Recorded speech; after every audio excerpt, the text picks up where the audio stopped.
and they remain down on a price basis for the year despite the sell-off. Commodity bull Goldman Sachs predicts commodities will soar in 2019. Joining us now is Bob Iaccino from Path Trading Partners. And Bob, did Goldman get it right? I mean, is 2019 going to be the year that commodities break out, or what did they miss?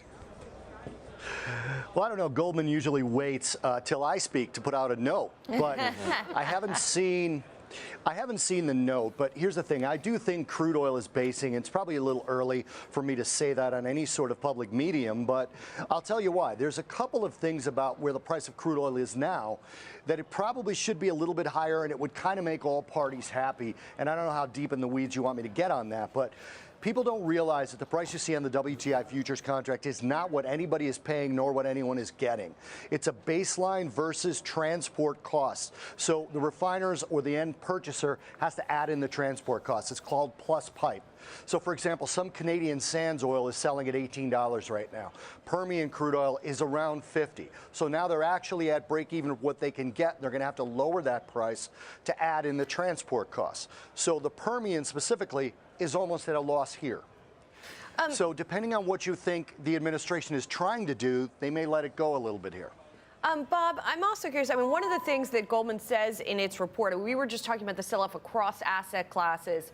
Goldman's assertion is that the decline in crude oil relative to fundamentals is bigger than in other classes, asset classes. In other words, it's underpriced or undervalued, even versus what we've seen elsewhere. I mean, even if that's true, how much ground does it? I mean, what you're talking about doesn't really paint a scenario of it coming back big going into 2019, right? No, I don't think it's going to come back big, because I think the sell-off is more than it would have been had we not had the geopolitical premium priced in. And it was the timing of that geopolitical premium. That was the Iran deal, and it was the tensions that we saw with Yemen and Saudi Arabia, et cetera. China is also starting to prepare for if crude oil becomes part of the tariffs. If the talks don't go well, if they do, that's excess supply on the market. There was things other than seasonality going into crude oil. If it was just seasonality, we would have been selling off from $62, not from $76. So that, to me, is the excess. The excess was on the top of the price, not here. So to me, it does need to rally, but I don't think it's going to rally back that much. You know, you talked about stocks, right?